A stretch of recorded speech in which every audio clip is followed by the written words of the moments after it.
Students, आज हम लोग एप्लीकेशन ऑफ डेरिवेटिव वाला चैप्टर सॉल्व करेंगे। इसमें एक्सरसाइज 6.1 सॉल्व करेंगे। तो इसमें हम लोग क्वेश्चन नंबर 2 लेते हैं।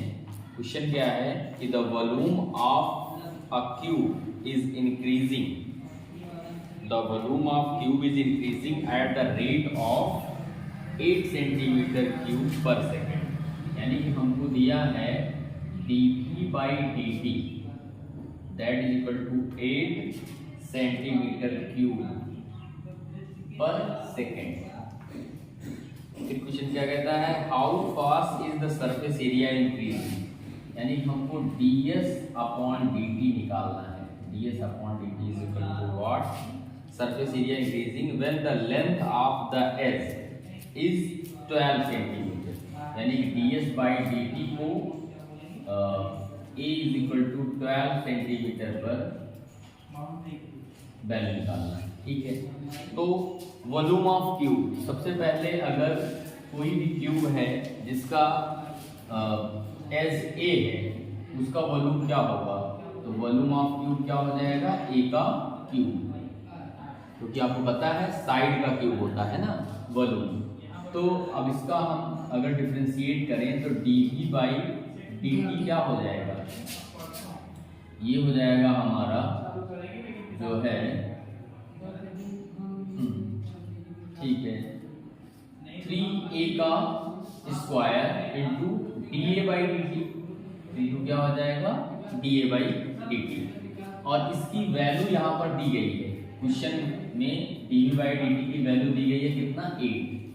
तो 8 इज इक्वल टू क्या हो जाएगा, 3a का square into da by dt। तो इस तरह से आपका 8 अपॉन 3a का स्क्वायर ले लें तो ये da बाई dt की वैल्यू हमको मिलेगी। ठीक है, और सरफेस एरिया ऑफ क्यूब क्या होता है, s is equal to 6 into a का स्क्वायर। सरफेस एरिया क्या होता है, 6 इंटू a का मतलब साइड का स्क्वायर। तो अगर हम ds बाई dt निकालें, ds by dt that is equal to क्या होगा, 6 into 2a into da by dt into da by dt। तो ds by dt at a की वैल्यू कितना है, 12 की वैल्यू क्या हो जाएगा, 6 into 2 into 12 into da by dt की वैल्यू हमको ऑलरेडी पता है, क्या है, 8 अपॉन 3a का स्क्वायर है। ठीक है, तो यहाँ 8 अपॉन 3 इंटू a का स्क्वायर का मतलब 12 इंटू 12। तो अगर हम कैंसिल करेंगे 12 से 12 कैंसिल हो जाएगा, 6 टू 12 ये भी कैंसिल हो जाएगा।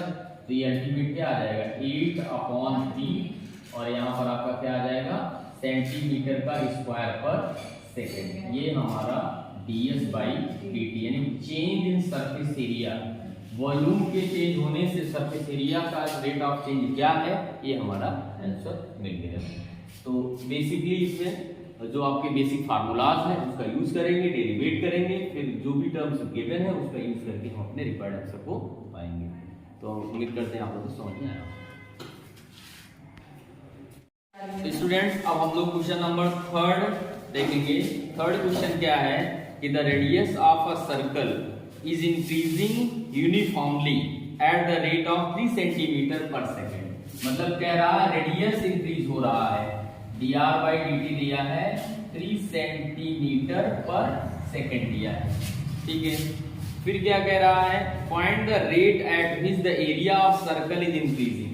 यानी हमसे पूछ रहा है कि da बाई dt की वैल्यू क्या होगी, और ये भी तब निकालना है जब हमारा रेडियस 10 सेंटीमीटर हो, at r is equal to 10 centimetre. ठीक है, तो सीधा हम लोग एरिया ऑफ सर्कल का फार्मूला यूज करेंगे। एरिया ऑफ सर्कल का फार्मूला क्या होता है, पाई r का स्क्वायर, और इसको डिफरेंशिएट करेंगे विथ रेस्पेक्ट टू t। तो क्या हो जाएगा, ये हो जाएगा da by dt that is equal to 2 pi r into dr by dt। ठीक है, अब हम लोग वैल्यू पुट करेंगे इसकी। तो da by dt at dA by dt at r is equal to 10, ये हो जाएगा 2 पाई, और r की वैल्यू क्या है हमारी 10 है, और dr by dt की वैल्यू कितना दिया है 3 है, तो ये हमारा क्या हो जाएगा, ये हमारा हो जाएगा 60 पाई। क्या हो जाएगा बच्चों, 3 into 10 30 to the 60 पाई, और पाई की वैल्यू के टर्म में रखेंगे, क्योंकि पाई की वैल्यू 22 पाई 7 रखेंगे तो कैंसिल तो होगा नहीं, इसलिए इसी के टर्म में इसकी वैल्यू रखेंगे। इस तरह हमारा क्या आ गया, dA by dt at r is equal to 10 that is equal to 60 pi centimetre का स्क्वायर पर सेकंड, यही हमारा फाइनल आंसर है।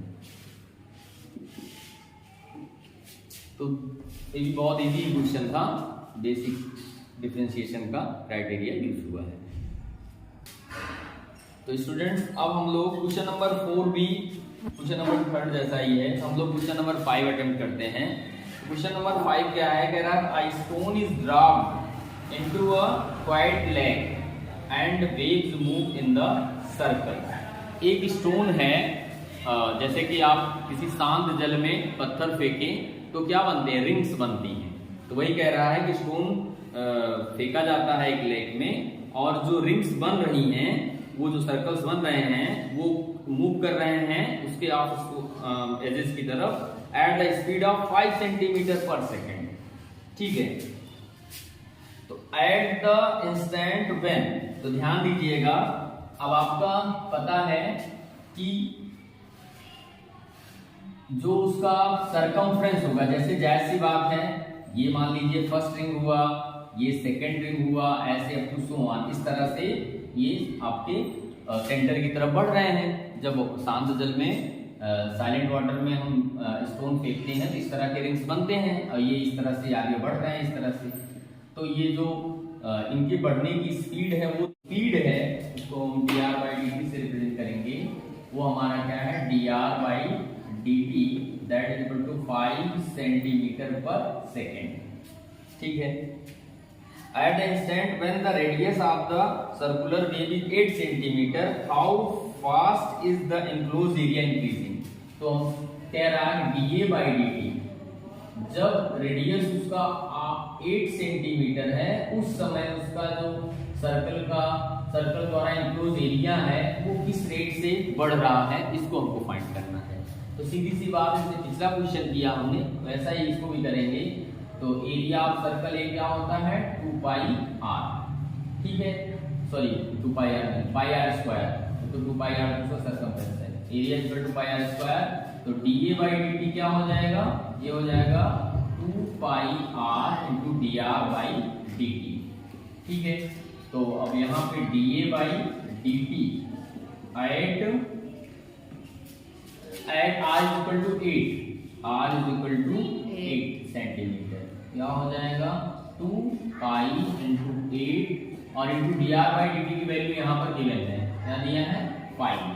तो अल्टीमेट ये क्या हो जाएगा हमारा, dA by dt at r is equal to 8 centimetre, इसकी वैल्यू क्या हो जाएगी, 8 5 जा 40 और 40 2 जा 80, ये हो जाएगा 80 पाई सेंटीमीटर का स्क्वायर पर सेकेंड। तो इस रेट से जो सर्कल्स बनते हैं उनके द्वारा इंक्लोज एरिया इस रेट से बढ़ेगी। यही हमारा क्या है, यही हमारा फाइनल आंसर है।